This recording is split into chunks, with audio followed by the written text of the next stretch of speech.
왕이신 나의 하나님 찬양합니다.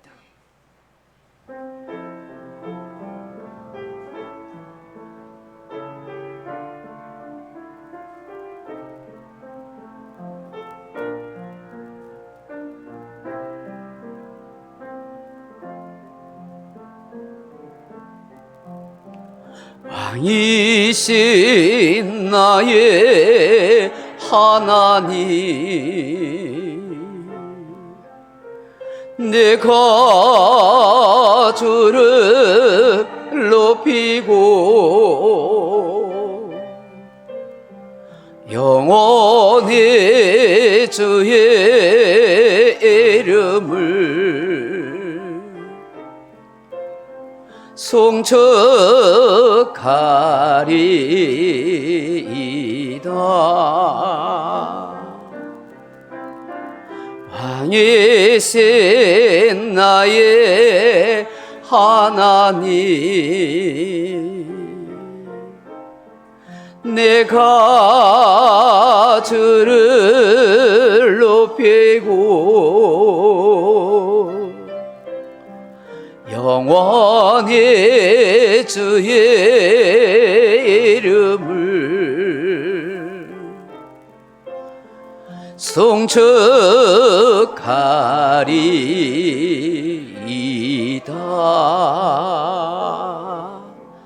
다같이 사도신경으로 신앙 고백 드리겠습니다. 전능하사 천지를 만드신 하나님 아버지를 내가 믿사오며 그 외아들 우리 주 예수 그리스도를 믿사오니 이런 성령으로 잉태하사 동정녀 마리아에게 나시고 본디오 빌라도에게 고난을 받으사 십자가에 못 박혀 죽으시고 장사한 뒤 사흘 만에 죽은 자 가운데서 다시 살아나시며 하늘에 오르사 전능하신 하나님 우편에 앉아 계시다가 저희로서 산 자와 죽은 자를 심판하러 오시리라. 성령을 믿사오며 거룩한 공회와 성도가 서로 교통하는 것과 죄를 사하여 주시는 것과 몸이 다시 사는 것과 영원히 사는 것을 믿사옵나이다. 아멘. 찬송가 맨 뒤쪽에 보시면 교동문 22번 시편 37편이 있습니다. 교동문 22번 시편 37편입니다. 악을 행하는 자들 때문에 불평하지 말며 불의를 행하는 자들을 시기하지 말지어다.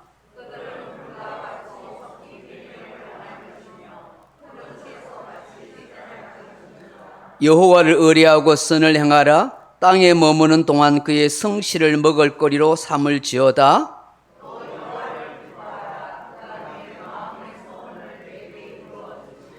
내 길을 여호와께 맡기라. 그를 의지하면 그가 이루시고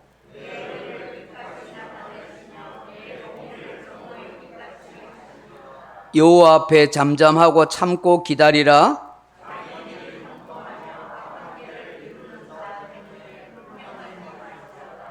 분을 거치고 노를 버리며 불평하지 말라. 오히려 악을 만들 뿐이라. 아멘. 우리 482장 찬송 한 장 더 올려드리겠습니다. 찬송가 482장입니다.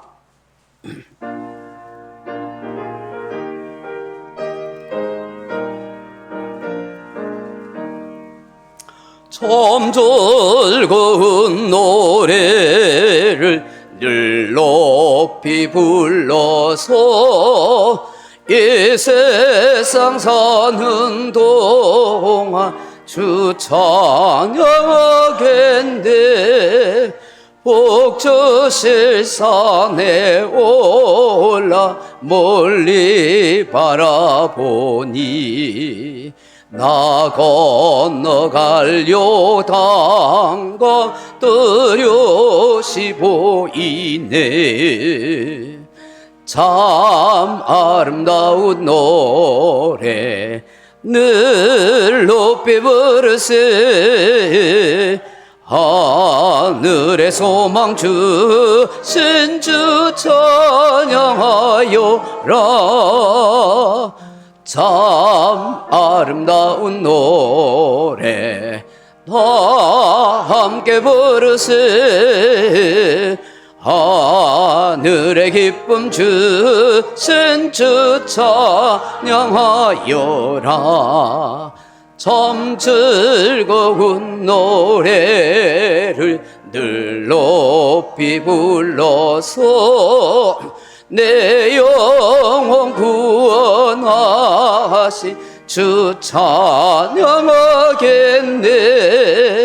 땅의 옛 성도들이 부르는 노래에 저 하늘의 천사들 다 화답하겠네. 참 아름다운 노래 늘 높이 부르세. 하늘의 소망 주신 주 찬양하여라. 참 아름다운 노래 다 함께 부르세. 하늘의 기쁨 주신 주 찬양하여라. 참 즐거운 노래를 늘 높이 불러서 만왕의 왕 되신 주 나 찬양하겠네. 거룩한 하늘 노래 들려올 그때에 참 그립던 주님을 반가이 대하리.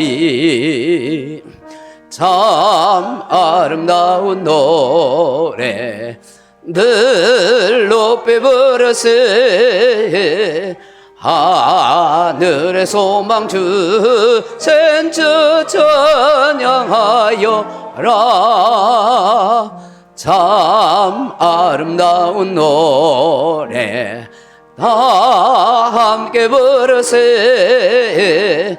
하늘의 기쁨 주신 주 찬양하여라. 아멘. 다 같이 기도하겠습니다. 고맙고 감사하신 아버지 하나님, 주의 크신 은혜와 사랑으로 지난 한 주간도 지날 수 있게 하신 것 감사드립니다. 오늘도 이 아침에 주님 앞에 나와서 예배 드릴 수 있음을 진심으로 감사드립니다. 창조주 전능하신 하나님을 노래할 수 있고 구속하신 예수 그리스도의 십자가의 사랑을 찬양할 수 있고 오늘도 성령님의 역사하심과 인도하심을 구할 수 있어서 감사드립니다. 무더운 날씨 가운데서도 하나님 저희들의 건강 잃지 않도록 늘 지켜 보호해 주옵소서. 우리 이렇게 건강을 잃어서 또 함께 예배에 참석하지 못한 경우도 있습니다. 또 아픈 경우도 있습니다. 하나님 찾아가셔서 위로하시고 그 상심한 마음을 치유하시고 또 건강을 치유하고 회복하여 주시기를 간절히 빌고 원합니다. 하나님, 이 무더운 날씨 가운데 우리의 영혼이 연약해지지 않도록 지켜 주옵소서.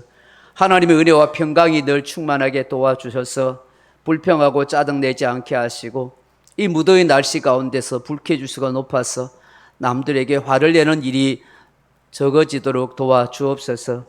하나님의 은혜가 늘 우리의 마음속에 충만하게 하셔서 좀 더 여유롭고 너그러운 마음으로 아랑 있게 인생을 살아갈 수 있도록 도와주시고 말씀 부여잡고 날마다 승리해 가게 도와주옵소서. 수없는 유혹과 제약이 음모라는 세상 속에 있지만 그리스도인으로 살아가기에 부족함 없는 저희들 되게 하여 주시고 하나님의 성령이 저희들 도와주어서 말씀이 생각나서 순간순간 어려울 때마다 그 말씀으로 승리해 갈 수 있도록 도와주옵소서. 어디에 있든지 늘 기도하는 성도로 살아가게 해 주옵소서. 하나님 앞에 기도함으로 응답받게 하시고 하나님의 도움을 구할 수 있는 저희들 될 수 있도록 역사해 주옵소서. 이 나라 이 민족의 형편을 살펴주셔서 나라가 평안하고 든든하게 세워져 가게 도와주옵소서. 고물가, 고환율, 고금들로 인해서 어려움을 당하고 있는 서민들을 긍휼히 여겨주시고 이 모든 형편들을 잘 극복하고 이겨갈 수 있도록 도와주옵소서. 하나님께서 대통령과 나라의 지도자들에게 지혜를 주시고 나라를 잘 다스려 갈 수 있도록 역사하여 주옵소서. 하나님께서 남북 통일의 역사도 평화롭게 이루어지게 하시고 온 세계에 평화를 기여할 수 있고 남에게 도움을 주고 조공을 할 수 있는 그런 부강한 나라가 되게 하여 주옵소서. 오늘도 복음을 들고 온 세상에 선포하고 있는 수많은 선교사들을 지켜주시고 또 저희 교회가 돕는 선교사들과 교회들에게 하나님의 은혜가 충만케 하옵소서. 지난 한 주간도 하나님 앞에 신실하게 살아가지 못한 것 없는가 돌아보게 하시고 우리의 허물과 죄를 주의 보혈로 깨끗이 씻어 주옵소서. 하나님 뜻대로 살아가는 복된 교회가 되게 하시고 하나님께서 우리 작은 공동체를 통해서 더 아름다운 성도로서 가게 하시고 서로 사랑하고 위로할 수 있는 하나님의 가족들이 다 되게 하여 주옵소서. 또 믿음이 성장하여 하나님의 영광과 기쁨이 되게 하시고 믿지 않는 수많은 사람들에게 복음을 전할 수 있도록 역사하여 주옵소서. 아직 연약하고 방황하는 우리의 가족 중에 하나님께서 꼭 구원해야 할 그 가족들을 버리지 마시고 다 함께 믿음 생활을 할 수 있도록 성령께서 그 마음을 꼭 붙잡아 주시고 역사하여 주옵소서. 우리가 혹시 말이나 행동과 삶에 본이 되지 못한 것이 없는지 돌아보게 하시고 정말로 예수의 향기가 나는 우리가 되게 하여 주시기를 원합니다. 가족들과 가까운 지인들에게 정말 모범을 보이는 삶을 산다는 것이 어렵다는 거 압니다. 그럼에도 불구하고 십자가 지는 마음으로 더 낮아지고 더 베풀고 더 섬겨주고 더 참아주고 더 사랑으로 하나님의 향기를 발하여서 그 복음의 구원의 역사가 일어날 수 있도록 은혜를 더하여 주옵소서. 우리 소중한 교회가 하나님 꼭 이곳에 필요한 교회로 세워주신 줄로 믿습니다. 주님의 영광을 나타내는 복된 교회 되게 하시고 이 교회를 출입하는 모든 성도들이 하나님의 은혜와 복을 누리는 행복한 성도가 되도록 역사하여 주옵소서. 마음에 오늘도 고민, 걱정과 앙금과 상처를 가지고 온 성도가 있으면 이 예배 시간에 찾아오신 성령으로 말미암아 위로와 힘을 얻을 수 있도록 성령께서 도와주옵소서. 예배 수종을 하나님께 의탁하며 주 예수 그리스도 이름으로 간절히 기도드리옵나이다. 아멘.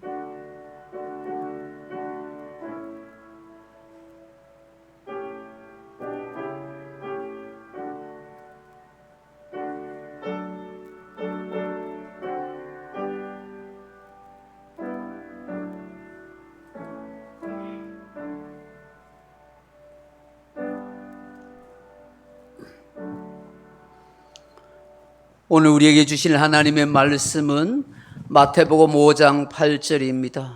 5장 8절 말씀 같이 읽겠습니다. 마음이 청결한 자는 복이 있나니 그들이 하나님을 볼 것이며. 다시 한번 읽습니다. 마태복음 5장 8절. 마음이 청결한 자는 복이 있나니 그들이 하나님을 볼 것이며. 아멘. 우리 헵시바 팀과 함께 찬양으로 영광 돌리십시다.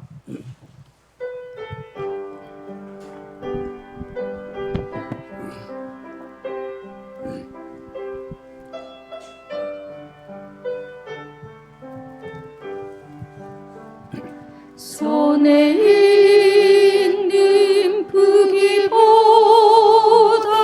주를 더 사랑하는가. 이슬 같은 목숨보다 주를 더 사랑하는가. 사랑해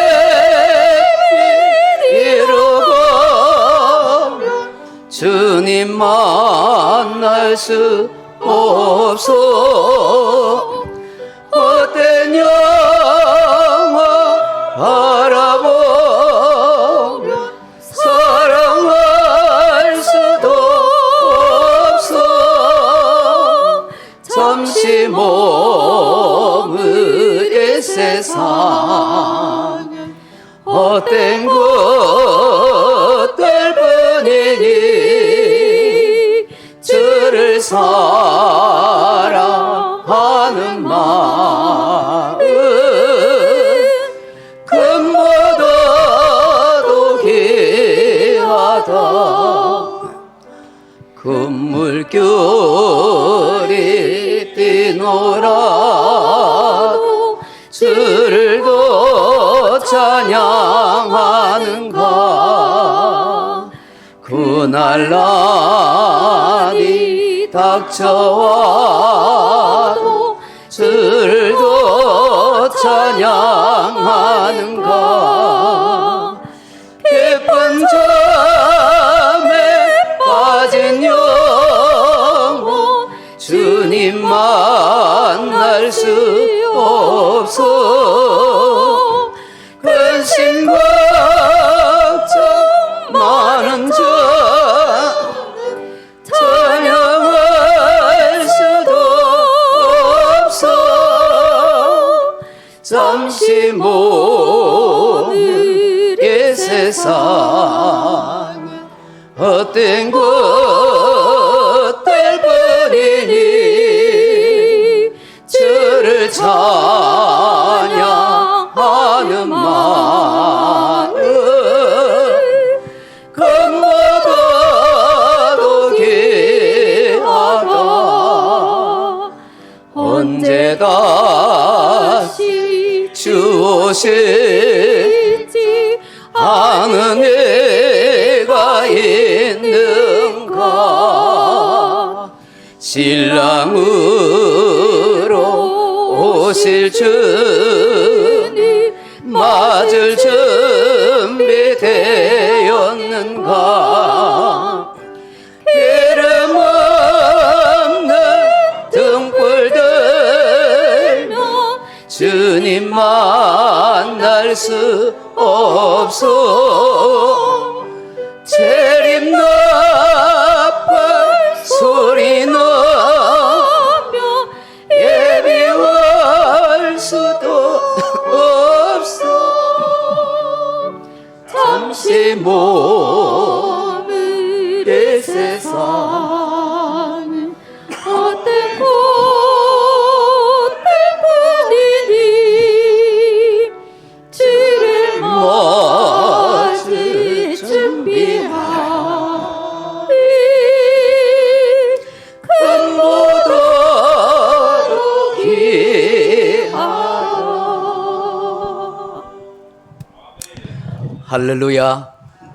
너무 귀하고 소중한 사랑하는 성도 여러분, 오늘도 예배에 오셔서 함께 예배 드리게 됨을 진심으로 감사드립니다.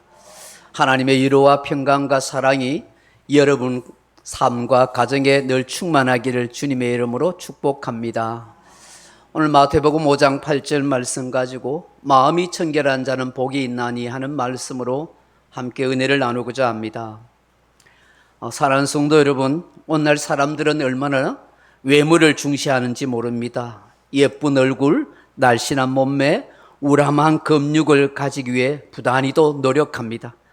성형외과, 화장품 회사, 다이어트 산업은 불황이 없다고 합니다. 왜냐하면 외모가 경쟁인 시대 속에 살아가고 있기 때문입니다. 그렇지만 과연 사람의 외모만 중요한 것일까요? 그 사람의 마음, 그 사람의 인격, 그 사람의 영혼은 더없이 소중한 것이 아니겠습니까? 세월이 지날수록 마음이 아름다운 사람이 필요합니다. 백발이 되어가고 주름살이 생길수록 마음에 주름이 없고 순수하고 아름다운 마음이 된다면 정말 복된 사람이라 할 수 있겠습니다. 독립운동가였던 백범 김구 선생님이 쓴 백번 일지라는 것이 책이 있습니다. 그 책에 보면 김구 선생님이 한때는 관상쟁이가 되려고 했다고 합니다. 가난하고 힘들게 살던 그가 집안을 일으키고 출세할 수 있는 길은 오직 과거에 급제하는 길밖에 없다고 생각해서 열심히 공부를 했다고 합니다. 그런데 그가 살던 조선 말기에는 굉장히 나라가 부패하고 타락하였습니다. 왕권이 약화되고 외척과 세도 정치가 판을 치다 보니 인맥이 없으면 과거에 급제할 수도 없고 또 돈이 없으면 관직에 나아갈 수 없었다고 합니다. 매가매직이 성행하였고 뇌물을 주고받으면서 줄이나 인맥을 동원하여 관직에 입직을 하였기 때문인 것입니다. 그러니 번번이 과거에 낙방할 일은 뻔한 일이었습니다. 그런 아들을 안타깝게 여겼던 백범 김구 선생의 아버지가 그 아들을 보면서 이런 말을 농담 삼아 했습니다. 네가 관상쟁이가 되면 먹고는 살 것이다. 생계는 걱정이 없을 거야 하고 그렇게 지나가는 말로 했습니다. 그런데 그 말에 귀가 솔깃해진 김구 선생은 관상을 공부해야겠다 싶어서 그때부터 관상책을 가지고 열심히 읽고 공부를 했다는 것입니다. 그런데 어느 날 그 관상책을 읽다가 문득 남의 관상을 볼 것이 아니라 내 관상부터 먼저 봐야겠다 하는 생각이 들었다는 거예요. 그런데 자기 관상을 그 관상책에 입각해서 살펴보니까 세상에나 자기 관상만큼 그렇게 불길하고 흉한 관상이 없더라는 것입니다. 자기 관상을 보면서 낙심이 되고 김이 팍 새버린 것입니다. 이런 관상을 하고 있는 내가 무슨 남의 관상을 볼 수 있단 말인가? 내 인생도 영 풀리지 않는데 어떻게 관상쟁이가 되겠나 하고 포기하려 했던 것입니다. 그러다가 그 관상책의 마지막 한 줄이 그의 인생의 방향을 바꾸어 놓는 결정타가 되었다고 합니다. 그 책의 내용이 이런 겁니다. 관상은 신상만 못하고 신상은 심상만 못하다. 이 말을 뜻풀이 해오면 이런 뜻입니다. 얼굴이 잘생긴 관상은 몸이 건강하고 튼튼한 신상만 못하고 몸이 건강하고 튼튼한 신상은 마음이 건강하고 순전한 심상만 못하다 하는 것입니다. 여기에 백범 김구 선생이 생각이 들었습니다. 어차피 내 관상은 좋지 못하니 그렇다면 내 마음 심상이라도 좋은 것을 가져야 되지 않겠나. 그 책에 이런 것이 덧붙여 있었습니다. 좋은 심상을 갖고 싶다면 마음 먹음 목표에 따라 결정될 수 있다 하는 것이었습니다. 김구 선생님이 깊이 생각하면서 그래, 내가 좋은 심상을 가지기 위해서는 삶의 목표를 분명히 정해야 된다. 내 삶의 목표가 무엇이 될까? 불행한 내 조국, 내 민족을 구할 수 있는 길을 찾자. 훗날 일제에 침략당한 나라를 구원하기 위한 독립투사가 되기로 그렇게 일평생 헌신의 마음을 다짐하게 되었다고 합니다. 사람의 얼굴의 관상보다도 건강한 신체를 가진 신상보다도 더 중요한 것은 아름다운 인격을 담은 마음의 심상이 더 중요한 것입니다. 오늘 우리 예수님께서 팔복의 말씀 중에 여섯 번째로 마음이 청결한 자가 복이 있나니 그들이 하나님을 볼 것이며 라고 말씀하십니다. 만일 예수님께서 얼굴이 잘생긴 사람이 복이 있나니라고 했으면 많은 사람들이 낙심했을 것입니다. 몸매가 빼어난 사람이 복이 있나니 했으면 아마 여러분 중에 대부분 다 절망의 마음이 들고 실족했을 것입니다. 머리가 뛰어난 사람, 두뇌 회전이 빠른 사람이 복이 있나니 했으면 우리 모두가 실망했을 것입니다. 그런데 오늘 예수님께서는 마음이 청결한 자기 복이 있나니라고 말씀하십니다. 그렇다면 마음이 청결한다는 뜻은 도대체 무슨 의미일까요? 그런 마음을 가진 사람이 복이 있다는 건 무슨 뜻일까요? 하나님을 본다는 것은 또한 무엇을 의미하는 것일까요? 이 아침에 이 말씀의 뜻과 깊은 의미를 되새겨보면서 함께 주의 은혜를 누리기를 원합니다. 첫째로 마음이 청결한 자라는 뜻은 무슨 뜻입니까? 우선 마음이 무엇이며 어디에 있습니까? 사랑하는 성도 여러분, 마음은 어디에 있습니까? 대개 사람들을 다 심장이라고 그러죠. 여기 심장이 어디에 마음이 있습니까? 히브리인들은 마음을 신체 기관에서는 콩팥이라 하는 단어로 사용하기도 합니다. 마음을 창자나 내장에 있는 배에 있다라고 그렇게 말하기도 합니다. 뇌과학자들은 마음이 생각하는 기능을 발휘하는 머리에 뇌에 있다 그렇게 말하기도 합니다. 마음이 어디 있는지 모르지만 분명히 우리의 신체 속에 자리 잡고 있습니다.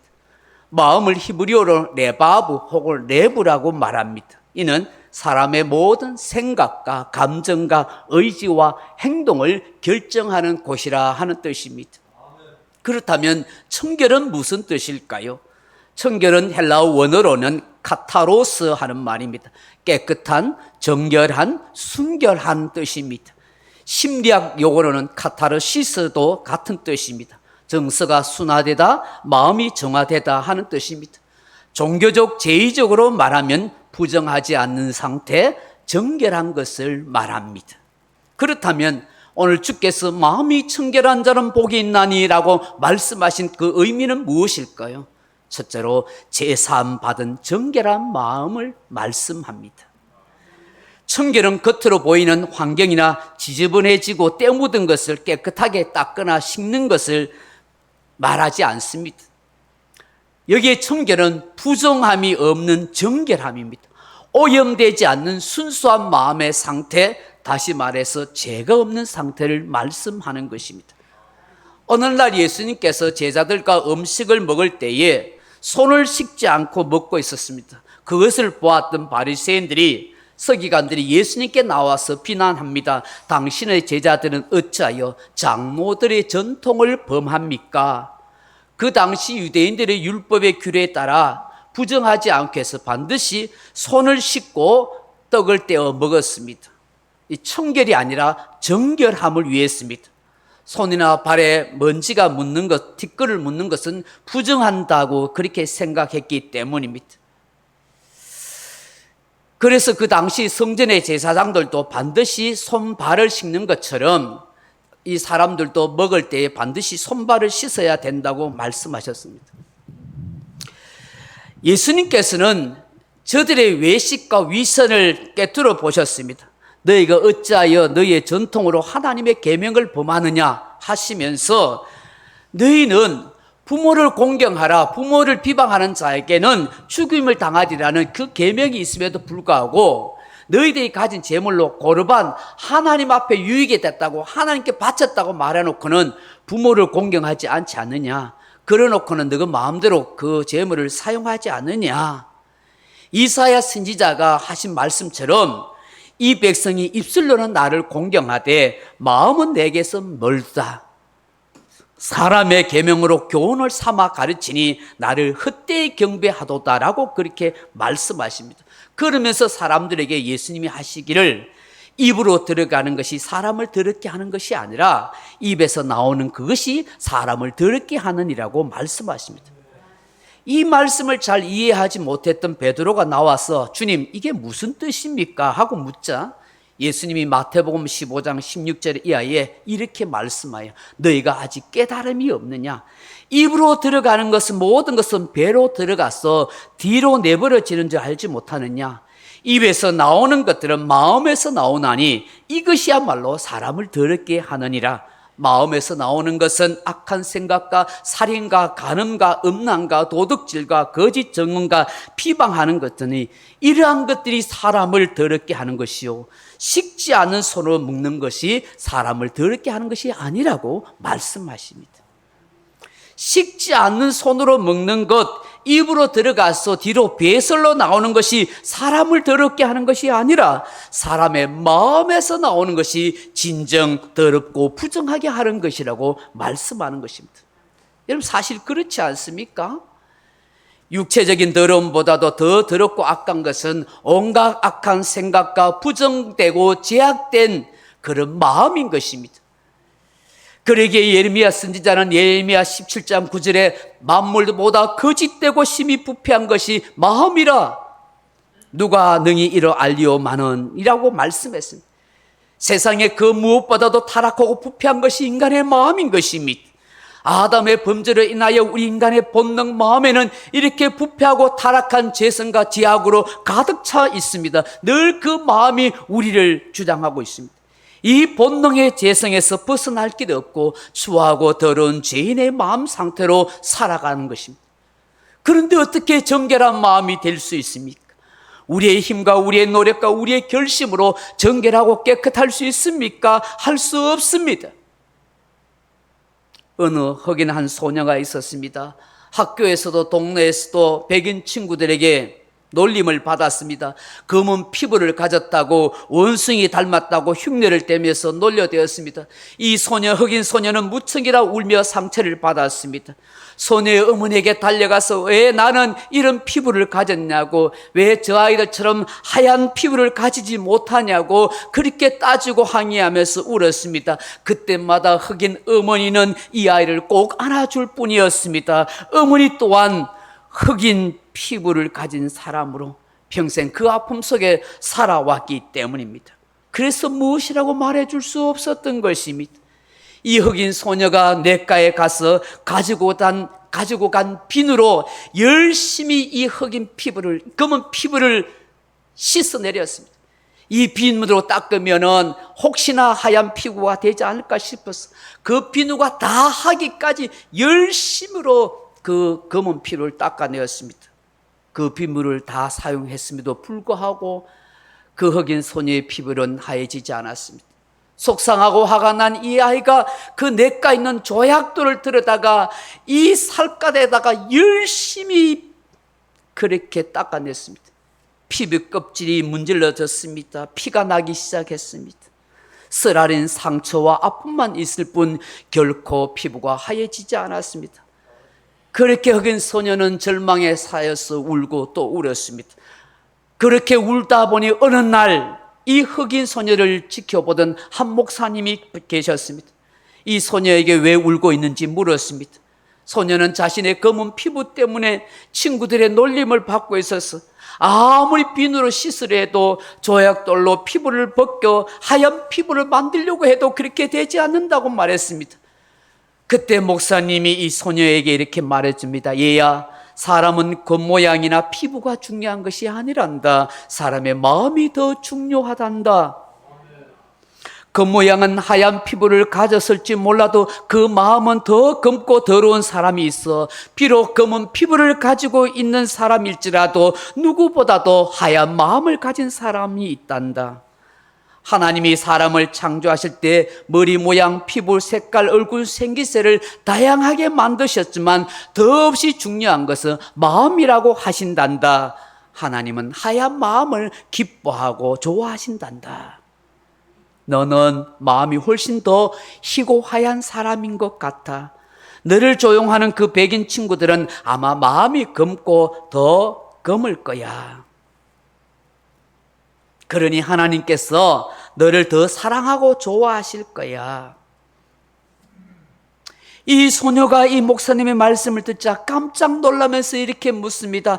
하나님께서 나 같은 흑인을 검은 피부가를 가진 사람을 싫어하지 않고 좋아하신다고요? 나를 사랑하신다고요? 싱긋이 웃으면서 그럼 그렇게 목사님이 대답합니다. 이 흑인 소녀 마음에 기쁨이 찾아옵니다. 희망과 꿈이 생깁니다. 이 흑인 소녀가 결국 예수님을 믿고 하얀 마음, 하얀 영혼의 소유자가 되었습니다. 그렇습니다. 우리가 정결하게 될 수 있는 건 아무것도 없습니다. 우리의 마음을 깨끗하게 할 수 있는 방법이 없습니다. 수양이나 고행을 통해서 되는 것 아닙니다. 정해놓은 도덕이나 윤리를 다 이행해서도 되는 것 아닙니다. 선한 양심으로 산다고 해서 되는 것 아닙니다. 그렇게 해서 마음이 정결할 수 있다면 그렇게 살라고 했을 것입니다. 율법을 다 지킨다고 되는 것도 아닙니다. 사실 지켜지지도 않습니다. 그렇게 지킬 능력도 우리에게는 없습니다. 그럴 것 같으면 우리의 노력으로 연구로 그렇게 하라고 했을 것입니다. 유일하게 정결할 수 있는 길, 방법은 오직 죄가 없는 그 누군가가 대신 내 대신 피 흘려 죽어야 하는 것입니다. 이것이 하나님이 세우신 공의요 법이요 정결하게 될 수 있는 길인 것입니다. 히브리서 9장 22절에 율법을 따라 그의 모든 물건이 피로서 정결하게 되나니 피 흘림이 없은즉 사함이 없느니라고 하십니다. 긍휼이 많으신 하나님께서 하나님의 독생자 예수 그리스도를 위해 우리를 위해 보내주셨습니다. 그분이 내 대신 피를 흘리셨고 그분이 우리 대신 죽어주셨습니다. 예수의 피밖에 없습니다. 그분의 피로, 그분의 공로로, 그분의 피를 믿을 때 제사함을 받는 것입니다. 정결한 인생, 정결한 마음, 정결한 영혼이 되는 것입니다. 사도 베드로는 보배로운 피에 대해서 이렇게 말씀합니다. 베드로전서 1장 18절에 너희가 알거니와 너희 조상이 물려준 헛된 행실에서 대속함을 받은 것은 은이나 금같이 없어질 것으로 된 것이 아니요 오직 흠없고 점없는 어린 양 같은 그리스도의 보배로운 피로 된 것이니라. 히브리서 9장 12절에 이렇게 말씀하십니다. 염소와 송아지의 피로 하지 아니하고 오직 자기의 피로 영원한 속죄를 이루사 단번에 성소에 들어가셨느니라. 사도 요한은 요한일서 1장 7절에 이렇게 분명히 말씀합니다. 그 아들 예수의 피가 모든 죄에서 깨끗하게 하실 것이요. 그렇습니다. 예수의 피가 우리의 마음을 정결하게 합니다. 부정한 자의 마음이 아닌 정결한 자의 마음이 되게 합니다.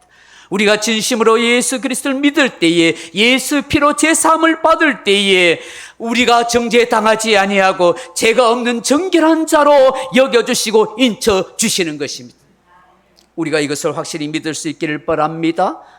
한 걸음 더 나아가서 마음이 청결한 자가 복이 있다는 것은 무슨 뜻입니까?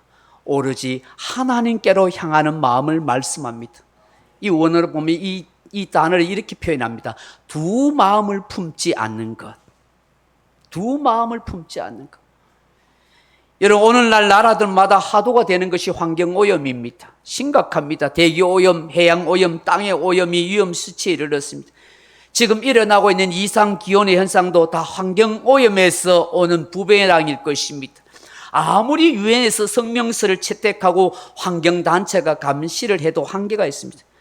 결국 환경오염은 심각한 생태계 파괴로 나타나 인류 스스로의 멸망의 날을 앞당기게 될 것입니다.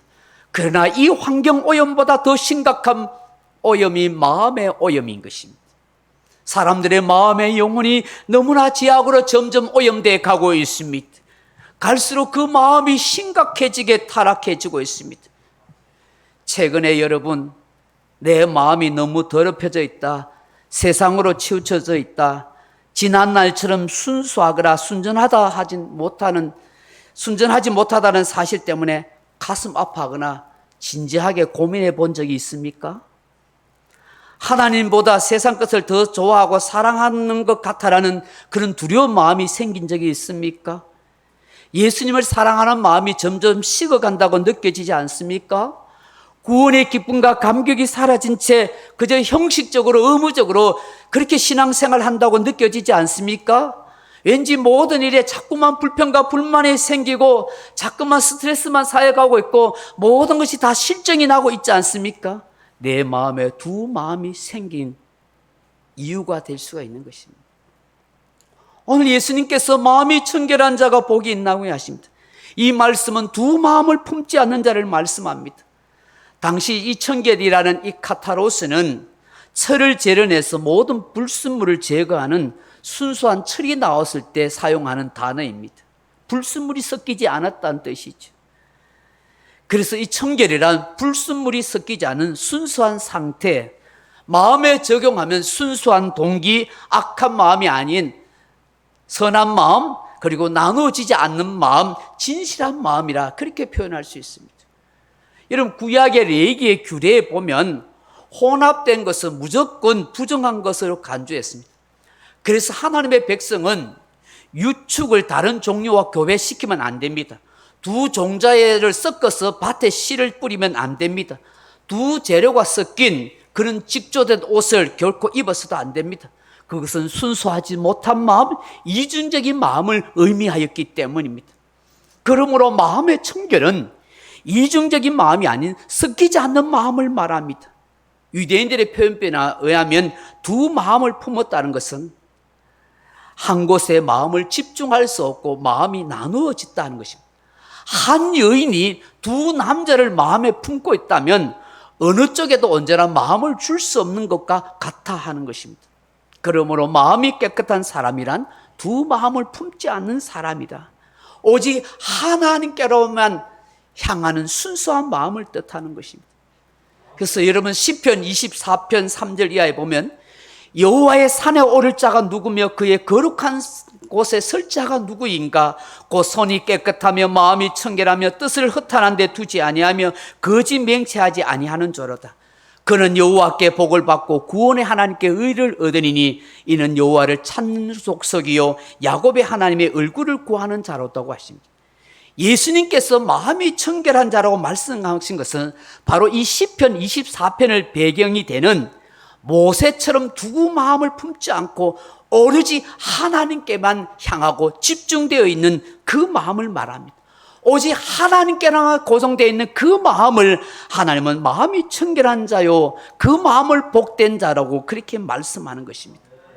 그러기에 야고보서 4장 8절에 하나님을 가까이 하라 그리하면 너희를 가까이 하시리라. 죄인들아 손을 깨끗이 하라. 두 마음을 품은 자들아 마음을 성결하게 하라고 말씀하십니다. 저 유명한 기독교 철학자 키에로 케고르는 청결한 마음이란 우리의 의지가 한 대상을 향해서 온전히 드려지는 마음이다. 그렇게 정의했습니다. 우리의 마음이 나누어질 때에 혼합해지기 쉽고 흐트러지기 쉽고 유혹에 빠지고 부패하고 타락할 수밖에 없습니다. 그러므로 청결한 마음은 하나된 마음, 한 대상만을 향해 드려진 마음인 것입니다. 저와 여러분은 오직 하나님께로만 향하는 그 마음이 될 수 있기를 바랍니다. 내 구주 예수님만 사랑할 수 있는 복된 마음이 다 되기를 주님의 이름으로 축복합니다. 마지막으로 마음이 청결한 자는 어떤 마음일까요? 날마다 성령을 따라 살고자 하는 마음입니다. 따라합시다. 날마다 성령을 따라 살고자 하는 마음입니다. 우리는 수없이 결심을 하고 애를 써봅니다. 양심적으로 도덕적으로 청결한 마음이 되기를 원합니다. 얼마나 깨끗하게 살려고 하는지 모릅니다. 그런데 알면서도 잘 안 됩니다. 하지 말아야겠다 생각하면 더 하게 됩니다. 수도 없이 자주 유혹에 빠지고 넘어집니다. 이것이 도덕적인 딜레마입니다. 근데 기독교는 단순한 도덕의 지식을 전달하는 종교가 아닙니다. 도덕적으로 살 수 있는 왕정한 방법을 가르쳐주는 종교가 아닙니다. 도덕적으로 지식이 없는 게 문제가 아니라 도덕적인 무능함이 문제인 것입니다. 우리는 성경이 가르치지 않더라도 우리의 양심적으로 세상적인 가르침으로 해야 할 것을 알고 하지 말아야 할 것을 알고 있습니다. 그런데 그렇게 살 수 있는 도덕적 능력이 우리에게 없다는 것입니다. 기독교는 우리의 무능함을 가르쳐 줍니다. 위로 부어주시는 그 성령의 능력이 아니고는 살아갈 수 없다는 것을 깨닫게 하십니다. 우리가 회개하고 예수 그리스도를 진심으로 의지하고 믿을 때 위로부터 하나님께서 정결한 마음을 선물로 주십니다. 이 사실을 에스겔 선지자는 에스겔서 36장 26절에 새 영, 새 마음이라 하십니다. 또 새 영을 너희 속에 두고 새 마음을 너희에게 주되 너희 육신에서 굳은 마음을 제거하고 부드러운 마음을 줄 것이며 또 내 영을 너희 속에 두어 너희로 내 율례를 행하게 하리니 너희가 내 율례를 규례를 지켜 행할지니라. 사도 베드로가 사도행전 2장 38절에 이렇게 외칩니다. 너희가 회개하여 각각 예수 그리스도 이름으로 세례를 받고 제사함을 받으라. 그리하면 성령을 선물로 받으리니. 성령이 우리를 청결하게 해주십니다. 새롭게 하십니다. 새로운 피조물로 살게 하십니다. 성령을 의지할 때 죄를 이길 수 있습니다. 내 마음에 남아있던 과거의 상처와 앙금이 치유됩니다. 왜곡된 자아상을 바꾸어 주십니다.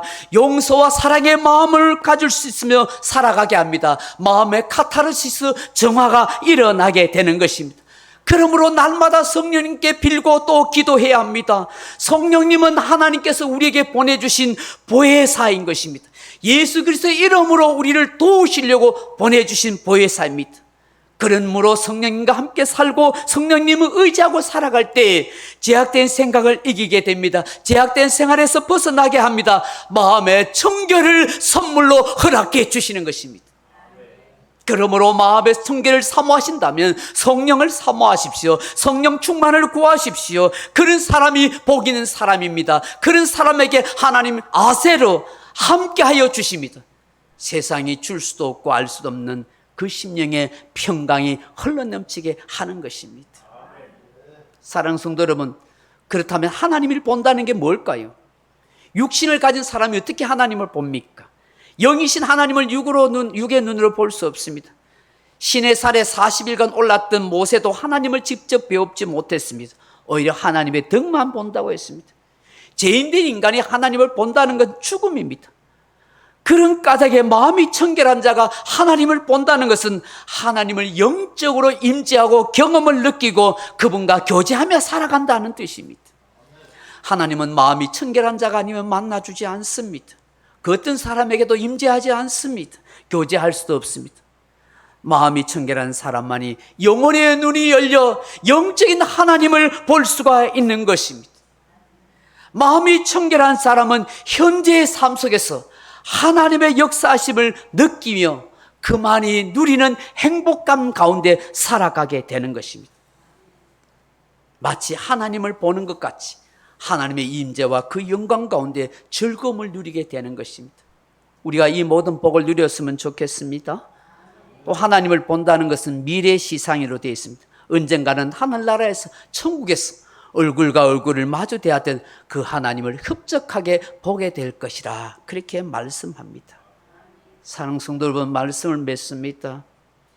윤동주의 시 가운데 참회교육이라는 시가 있습니다. 이분이 24살 젊은 나이에 이 시를 쓰고 있습니다. 파란 녹이 끈 구리 거울 속에 내 얼굴이 남아있는 것은 어느 왕조의 유물이기에 이다지도 욕될까. 나는 나의 참회의 글을 한 줄에 줄이자 만 24년 1개월을 무슨 기쁨으로 바라며 살아왔던가. 내일이나 모레나 그 어느 즐거운 날에 나는 또 한 줄의 참회록을 써야 한다. 그때 그 젊은 나이에 왜 그런 부끄러운 고백을 했던가. 밤이면 밤마다 나의 거울을 손바닥으로 발바닥으로 닦아보자. 그러면 어느 운석 밑으로 홀로 걸어가는 슬픈 사람의 뒷모양이 거울 속에 나타나온다. 시인은 끊임없이 자기 성찰을 통해 욕되고 부끄럽지 않은 삶을 살고자 하는 마음이 간절했습니다. 오늘 예수님께서 마음이 청결한 자가 복이 있다고 하십니다. 날마다 예수의 피로 나를 씻고 참회록을 쓰는 마음으로 자기 성찰을 이루어가는 사람이 복이 있습니다. 마음이 나누어지지 않은 채 나의 행동 하나하나를 하나님께 바치는 마음으로 그 하나님께 집중하며 살아가는 그 마음이 복이 있다 하십니다. 모든 생각에서 주어진 삶에서 내가 아니라 나를 버리고 예수를 살고자 할 때에 성령님을 이름을 부르고 그분의 능력으로 의지하여 살아가고자 할 때 육신의 눈이 아닌 영혼의 눈이 떨려서 하나님을 볼 수 있는 복된 성도가 될 것입니다. 세상이 온통 하나님으로 충만하고 가득 차게 된 것을 보게 될 것입니다. 이런 복된 우리 모두가 되어지기를 주님의 이름으로 축원합니다. 기도하겠습니다. 아버지 하나님, 우리의 마음이 청결하고 흠이 없기를 원합니다.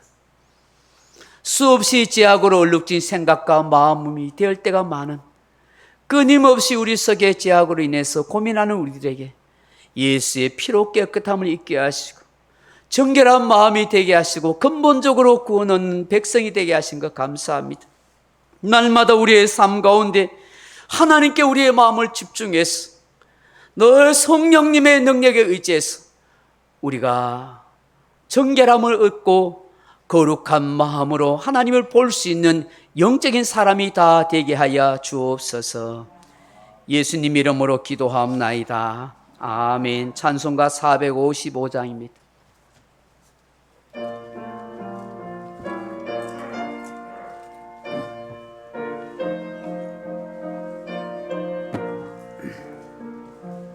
주님의 마음을 본받는 자, 그 마음에 평강이 찾아오면 험악한 세상을 이기림이 하늘로부터 임함이로다. 주님의 마음 본받아 살면서 그 거룩하신 나도 이루리. 주 모습 내 눈에 안 보이며 그 음성 내 귀에 안 들려도 내 영혼 날마다 주를 만나 신령한 말씀 늘 배우도다. 주님의 마음 본받아 살면서 그 거룩하신 나도 이루리. 가는 길 내 맘에 불평이 없어짐은 십자가 고난을 이겨내신 주님의 마음 본받음이라. 주님의 마음 본받아 살면서 그 거룩하신 나도 이루리. 주 예수 세상에 다시 오시 그날의 무성도 변하여 주님의 빛나는 그 형상을 다 함께 보며 주 찬양하리. 주님의 마음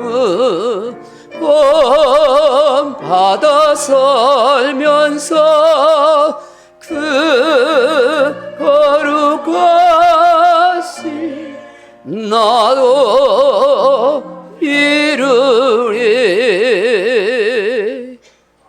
주님의 마음을 본받고 싶습니다. 때론 내 마음을 보고 소스라치게 놀랄 때도 많습니다. 왜 내가 이런 생각을 하고 있지? 왜 이런 못된 마음, 악한 마음을 품고 있지? 그리스도는 이렇게 살면 안 되는데 하고 수없이 자신을 정죄하고 낙담할 때가 많은 우리들입니다. 우리의 힘으로 우리의 능력으로 할 수 없는 인생이란 걸 늘 고백합니다. 그래서 오늘도 주님 앞에 나와서 주님의 은혜를 구하고 주님의 보배른 피로 나를 정결케 해달라고 구합니다. 성령께서 우리의 마음속에 함께해 주옵소서. 다른 곳에 눈 돌리지 않고 하나님께로만 늘 향할 수 있는 마음이 되어서 늘 하나님이 보시기에 아름답고 복된 마음으로 주의 거룩하심을 이루어가는 우리들 되게 하여 주옵소서. 세상 사람들이 사는 것처럼 나도 아무렇게나 감각 없는 자처럼 살지 않게 하시고 늘 영적으로 민감해서 죄를 두려워하고 죄를 이겨갈 수 있는 믿음과 마음과 거룩함이 우리 속에 있게 해 주옵소서. 날마다 예수의 피로 승리해 갈 수 있는 우리 모두가 되게 하옵소서. 오늘도 믿음으로 하나님 앞에 아름답게 드려지는 귀한 예물을 받으시옵소서. 우리의 욕심이 아니라 우리의 본능이 아니라 하나님 앞에 믿음으로 드려지는 귀한 예물이오니 주님이 영광 받으시고 아버지의 뜻대로 살펴보셔서 아름답고 복되게 역사하여 주옵소서. 예수님 이름으로 감사하며 기도드리옵나이다. 아멘. 옆사람과 앞뒤 사람 인사합시다. 하나님은 당신을 사랑하십니다. 마음이 청결한 자가 복이 있습니다. 할렐루야. 예배 오신 여러분 환영합니다. 모든 예배는 교회 밴드와 울산 소중한교회 유튜브로 녹화 방송하고 있습니다. 매일 하루에 한 번씩 성경 읽고 기도하는 것, 성도의 기본입니다. 영적으로 살아갈 수 있는 길입니다. 하루에 한 장씩 꼭 성경 읽으세요. 하루에 한 번씩이라도 꼭 3분 기도하십시오. 8월 마지막 주에는 우리 주일 오후에 한번 야외로 좀 나가려고 합니다. 제가 물놀이 할 수 있는 좋은 장소를 한 군데 봐놨습니다. 가서 앉아서 좀 쉬면서 맛있는 음식도 서로 나눴으면 좋겠다 싶습니다. 장기 결석자를 위해서 기도하시고 또 건강에 더욱더 유의하시면 좋겠다 싶습니다. 그리고 환자를 위해서 기도해 주시면 좋겠습니다. 입원하신 분이 손모 권사님, 서서순 집사님, 또 원내주 집사님 건강과 영혼을 위해서 기도해 주시면 감사하겠습니다. 다른 광고 없으면 우리 심령이 가난한 자는 찬양하며 예배를 마치겠습니다.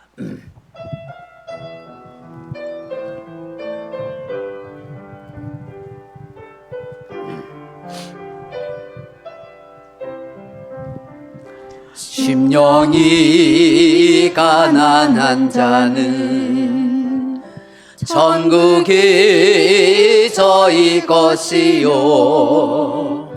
애통하는 자는 복인데 위로를 받을 것이요 온유한 자 복이 있나니 땅을 기업으로 받겠네. 어예 줄이고 목마른 자는 저희 배에 부를 것이요 긍휼히 여기는 자는 긍휼히 여김 받겠네. 마음이 정결한 자는 하나님을 볼 것이요 합병케 하는 자는 하나님의 아들이라 일컫네. 의를 위하여 핍박받는 자 천국이 저희 것이라. 내게도 주소서. 내가 복을 받기 원하네. 내 주여. 주 다시 한번 하겠습니다. 어서 심령이 가난한 자는